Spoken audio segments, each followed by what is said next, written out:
You want details? Fine. I drive a Ferrari 355 Cabriolet. What's up? I have a ridiculous house in the South Fork. I have every toy you can possibly imagine. And best of all, kids, I am liquid. So, now you know what's possible. Let me tell you what's required. Life advice, rr@gmail.com. Let's get it. I also want to welcome in what sounds like a lot of new listeners to the podcast that fast forward just to this part. I had a friend this morning that was saying, hey, just a heads up, like, you know, I kind of know where your head's at with some things. If I have a sports question here or there, he's like, but I am religiously just fast forwarding to the end first. And if I don't get to the rest of the pod, I'm like, okay, but that's what we're hearing. That's the kind of feedback we're getting. So let's keep it rolling. All right. Maybe I'll try to do a couple quicker ones. I don't go fast on these though. Let's not change the scattering report on me. Okay. Hey, Ryan, my name is, we'll leave it out. And it's come to my attention that most of the people in my life think I'm a bit of an ass or even a jerk. To be honest, this comes as a shock to me. I have a very dry sense of humor and can be sarcastic, but only to people I actually trust or care about. Words of affirmation aren't a big part of the way I communicate, but I believe actions speak louder than words. For example, I've helped many friends and family members move. All right, you. Go you. Paint houses and even babysit. I try to do little things like bring in extra coffee when I arrive places or always show up with enough beer for many people to enjoy. By the way, that's a great sign because we have a friend that notoriously shows up with nothing. I mean, this is when we were younger. No, I mean, would like have 2 beers in his pocket and then drink all of your stuff. Like seriously, that's how let's just say it, selfish. And it just became a thing. And our group was very good and we're still very close, which is pretty remarkable, I think, with a lot of the different personalities. But like everybody, every now and then we'll kind of tell each other like, oh, you know, so-and-so did this all the time. And one guy was notorious for just never bringing anything. So, you know, if you think you're saving money by not spending $15 on a fucking 12-pack, congrats. But just how about this? Buy the 12-pack. And your boys won't be talking behind your back about what a shithead and how cheap you are the whole time. So I would rather just spend the $15 once every few weeks. Okay. So here's the deal. Despite this, many people in my life think I can be too direct and too sarcastic to the point where they describe me as an ass. As someone who seems like a pretty good guy that a lot of people view as gruffy, surly, what can I do to change that opinion of me? I like this line. I've listened since NBA Today. I really appreciate you putting out content for people like me to enjoy for free. My brothers and I say ghost dad anytime someone tries to describe a movie, and I've shown who's the jerk to basically everyone with a sense of humor. Okay.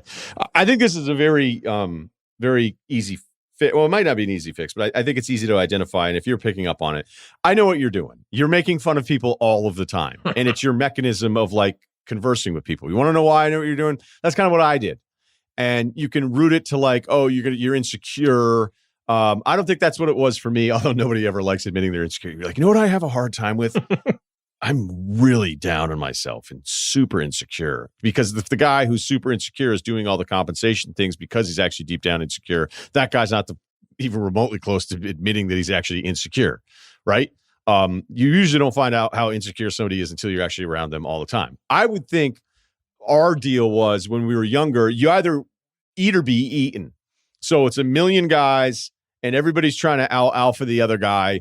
And you just start surviving by making fun of everyone. So that's what I did. I would get made fun of. And then I was like, all right, now I got to make fun of you.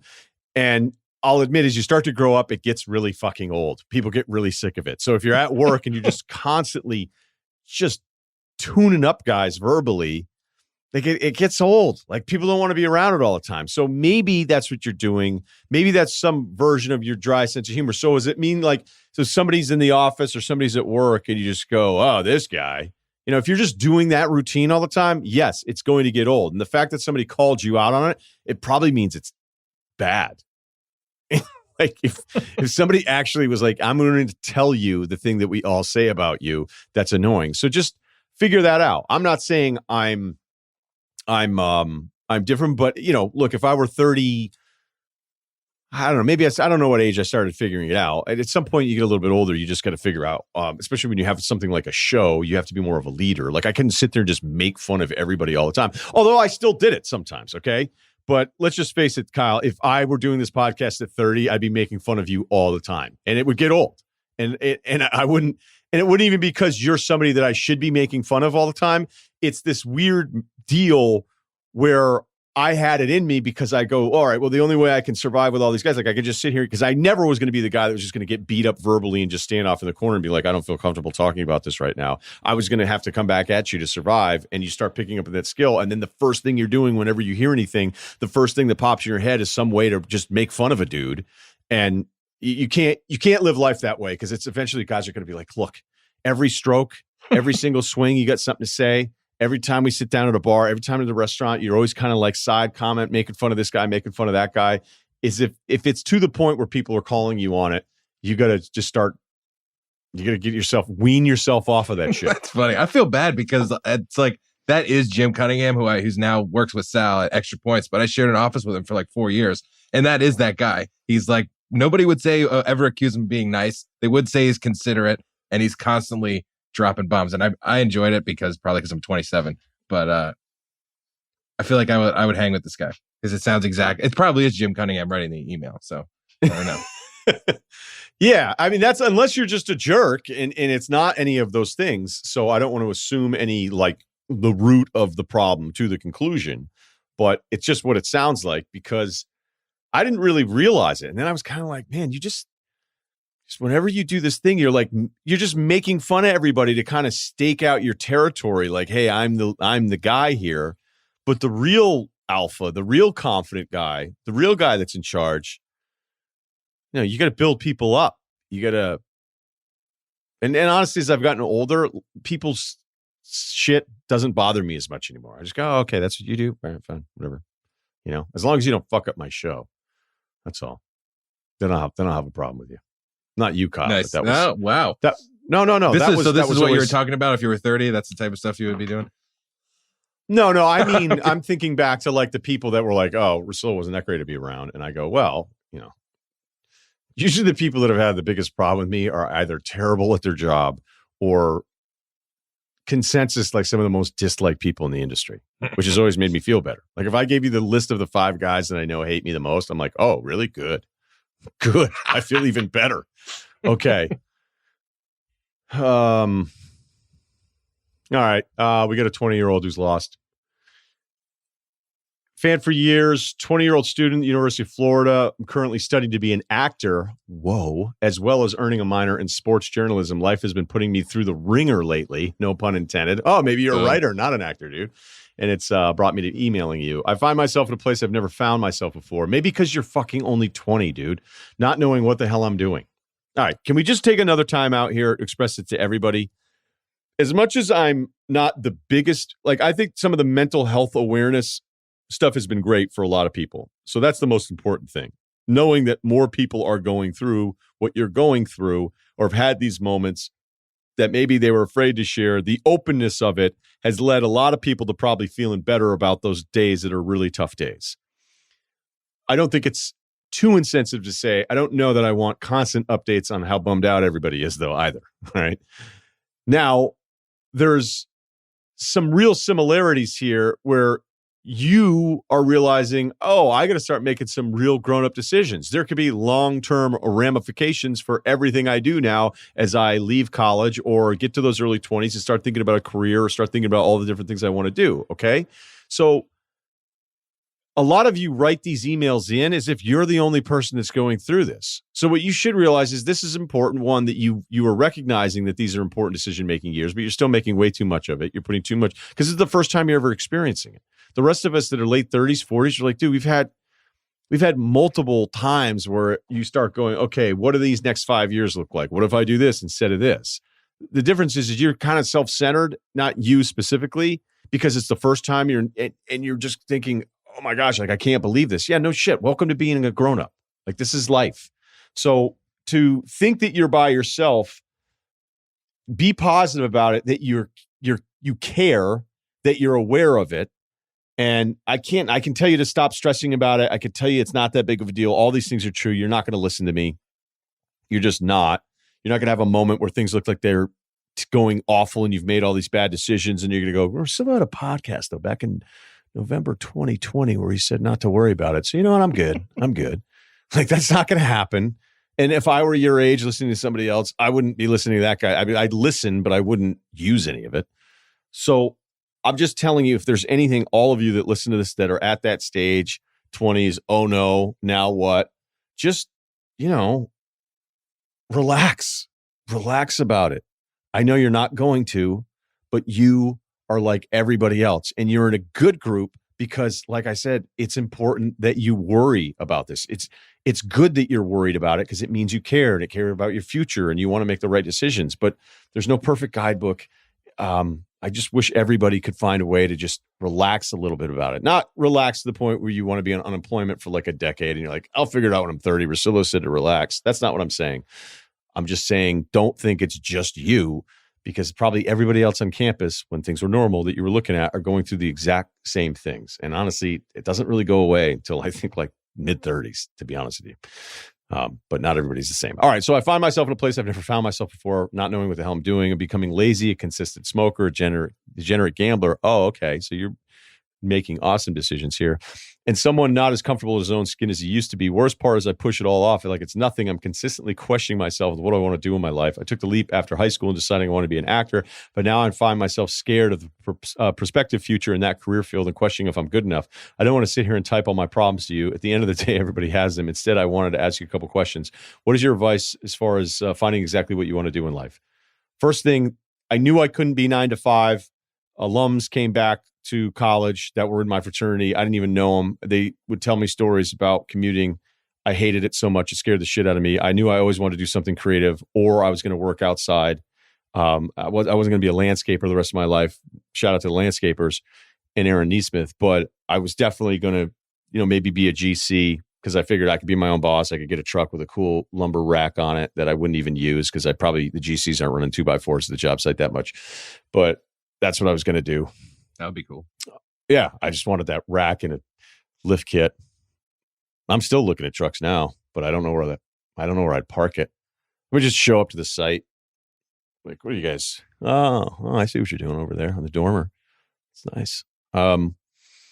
So that's it sounds like you want to do, the cool shit. But you know what the problem with the cool shit is it's really hard to do. So if you're already going, oh man, I want to be an actor, but now I'm not sure. There's no kidding. That's the whole point, is that it's really, really hard. And there's going to be all these other times. I mean, you haven't even experienced hard. You're still in school. All right. So yes, if you want to go be an actor because it sounds cool to tell girls that on campus, or you want to be able to move to LA and go, I'm going to do this, but you gotta figure out like the other part of it, which is very consistent too. And that is, you have to figure out like what your timeline for success is. Because if you say, I'm going to move to LA and if a year it's not going to happen, it's not going to happen. Well, if you do that now during COVID, it's definitely not going to happen. So I wouldn't even bother moving out to be an actor until a lot of this stuff is normalized. Do you have any connections? If you have none, look, I thought I had really good connections on the writing front. It's going pretty well based on my own timeline. It's not going as well as I'd want it to go. And whatever I've accomplished in trying to transition over into writing for television and movies, it's not, oh, you have a podcast? What do you do some advice stuff at the end? Oh, that's original. So it doesn't matter. It doesn't matter. Like, and I feel like I'm established something in my life and accomplished a few things. So if you have no connections and you want to be an actor, that's great. But if you're already like, oh man, but that's going to be tough, that concerns me, because then you ask, all right, what keeps you motivated? I remember driving to Gainesville for the first time, about to move into college dorm, moving to a city I knew nobody. I listened to the Life thing with Pardon My Take with you, PMT, Big Cat, and the other guy. I found it very poetic listening to all of you be extremely honest and raw to an audience of thousands while I was to start a new chapter in my life. All right, now he's calling me a role model, which I don't know that I would go that far with me as a role model. Here's if you're going to do the cool stuff, be on air, writer, actor, comedian, musician, you got to be almost ridiculous about your drive. You just do. So whenever I get down on myself about like the writing thing, I didn't even get the sentence out before I make myself stop talking. Like I'll go, what if you don't even think like one day it won't? And I go, what are you talking about? Like that's not happening. Like something will happen. You got to see it going right away. You got to see that ball going in. Yeah, type shit. I can't even, Kyle, I'm not bullshitting you. I've had a couple moments where I was driving around where I went, hey, the podcasting's going really, really well. Like, what if, because I was done. I was good leaving ESPN. I was done doing the radio show thing. And I was like, no, this is really what I want to do. It's like, what if you actually don't end up doing anything? And I go, whoa. I'm like, well, that's not going to, like, something will happen. And I don't know if that makes any sense to people listening, but it sounds almost arrogant. But you have to be arrogant about it. You can't be. The difference that I've noticed with people that want to do, again, that group of cool careers, the cool stuff, and then end up doing the stuff that, and I'm not knocking anything else, but I think we understand, like, when you look at actors, like, oh, that would be awesome. You go, well, yeah, but unless you knew somebody or had a relative in the business, a lot of that probably sucked. So you have to have this delusional self-confidence that you're already way behind everybody else. I mean, there's a reason why actors are so fucked up. Because they had to decide at a very early age, like, no, I'm awesome and I deserve to be in movies and television, and all these no's not going to bother me. And then, like, maybe because there's also another element where you're, this is different. I'm just a guy hosting a podcast and trying to write. But as an actor, you're a liar. Your whole life is learning how to be other people that aren't you. So there's some deeper shit going on there that maybe I don't even understand. But there's a lot of people, these really, really successful people that can seem weird to you, to the public. But a lot of it has to do with just being wired a way that a lot of people aren't, where when you're having those moments of self-doubt, like, you don't even let them creep in. Like, it's not going to happen. Like, I'm going to be successful. So the fact that you're kind of like, oh, this is going to be a really tough career, I don't know if I want to do this, that's not a great sign. So I'm not saying quit. I'd never say that to anybody, but you need to get a little bit more, start lying to yourself for a little while. give yourself 3 years. Like, I'm doing this. I'm doing it. And no one's telling me no. I don't know what your money situation is. I don't know all that stuff. But if your money situation isn't great, if you don't know anybody and you want to be an actor right out of college and COVID, like, I get it, man. I used to say weird shit too when I was in college. Like, I'm thinking about doing this or doing that, or I was thinking about maybe getting into, what I'd like to do is maybe get hooked up with some farm in Kentucky and learn how to breed horses. Dude, I can't even ride. I guess I can ride a horse barely, but I mean, you know how dumb that sounds? I'm embarrassed to even share that with you guys 25 years later, but I don't know. You're 20 and you say dumb shit. Moving on. God, I went forever on that one. I don't know why. I don't know why I went so long on that one, Kyle. Okay, we got this is a sweet one. Child of divorce problem. Hey, Ryan, I've got a situation that you, as a fellow child of divorce, may have some insight into. Parents split up when I was 9 and my brother was 13. We stayed with our mom, had every other weekend at Dad's. 4 years into this arrangement, after a blow-up over having to take us to activities over a longer Christmas visit, our dad told us not to come anymore if we didn't want to spend time with him and his family. So let me get this straight. So it sounds like you and your brother went to his house for Christmas, but he had to like bring you to practices and stuff, or maybe to other friends' houses, and that he doesn't get you as much. So he was mad that you weren't spending the time with his family. That's the kind of thing where I'm sure he probably regrets that if he's remotely normal. But I can also understand too, like, the dad wants you to be his sons, and he wants you to make the most of that time, and you're younger and you're like, get me the hell out of here. I want to go spend time with my friends. I mean, it's not new. But he should have, that sucks that he blew up at you and then basically was like, don't come here anymore. That's really harsh, man. And clearly you haven't forgotten it because it's the third line in your email as you're an adult now. I definitely don't want kids emailing the show. So let me double check it. Okay. All right. Since then, my father and I talk a little bit, mostly around holidays or when I take a trip home and have a meal, but my brother hasn't spoken to him in 18 years. All right. So you guys are older. So this is something you're still hanging on, which I totally get. There are things that have happened. You don't have to be a kid who had parents that were divorced, but there's certain little moments of stuff that your parents will say to you that you're never, ever going to forget. And you can get over it, you can not get over it, I haven't always done the best job getting over it. So you bringing that up, like that's a thing that happened, and it's the main part of what you're talking about here. All right. So I'm consistently put in between. So you mentioned your brother hasn't talked to him in 18 years. I'm consistently put in between the two. My dad will ask me to forward happy birthday holiday messages, which I don't want to do when my brother is trying to have a good day. My brother does not want to give my dad his phone number because if he wants it, he could find it. What's a good way to get myself out of the middle of this? This is going to sound a bit harsh, but it's probably what you need to hear. You've allowed yourself to be put in the middle of this whole deal. Okay, you're all grown-ups now, and it sounds like it didn't go great, and that sucks. As we all know, there's nothing you can do about it and fix it after the fact. And I really do think parents get too raw of a deal in the post-childhood evaluation of like, can you imagine being around anyone for as long as you're around your parents? Like, you have buddies you've written off because of something stupid.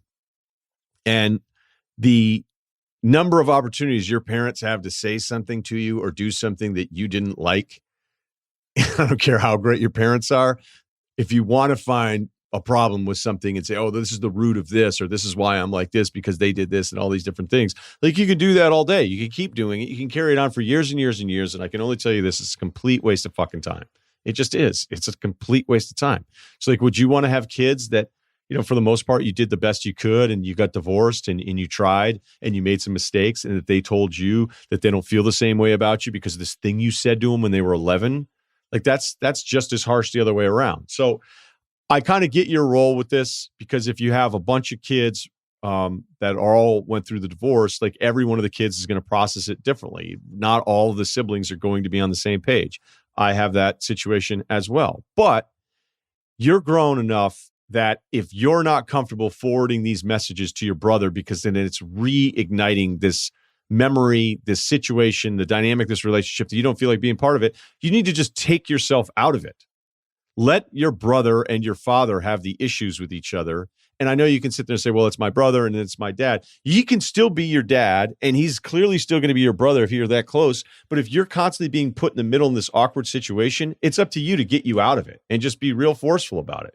Go to your brother and be like, hey, by the way, I'm not talking about dad anymore. And it sounds like he doesn't want to talk about him anyway, so problem solved. And you can go to your dad and be like, hey, you and I are going to be cool to whatever level it is. It's not going to be a Hallmark card here. It's very clear you don't see him that often. But if you're doing something here where it's your father and you want to be like, look, it's still my father.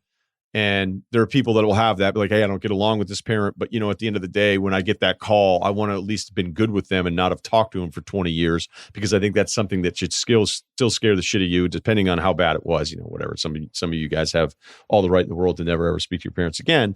But I feel like more than anything, you've kind of let this go on for so much longer because you're the younger brother, because you still see something in your dad, and maybe you're hoping deep down like everybody's going to be happy again. Well, you can't solve that. You've probably tried. You've been this arbiter in the middle for a long time, and the only way it's going to go away is to just stare them both down separately and go, hey, I'm out. I'm not doing this shit anymore. It doesn't make me feel good. It's never, like, when's it been good? Why would you keep doing something over and over again that's doesn't sound like it's ever been worth it? So just cut them off and say, look, hey, you need to look up my brother's number or not get it to me. But I don't know. I don't know if you're trying to connect that whole thing, but like, in the future, if you want to hit up my brother and tell him happy birthday, you can do it on your own. I'm not going to be a part of it. And you've removed the stress. The stress is not going to go away because, you know, it's something that clearly still bothers you. But why keep inviting the stress back into your life around the holidays and birthdays all the time when it doesn't seem like this ever goes any different? You're just doing it over and over again. Life advice, rr@gmail.com. And we're really excited. We have some really famous actors, not our guy from Florida. He's only 20, but we have some famous actors that are going to be joining the show. So excited.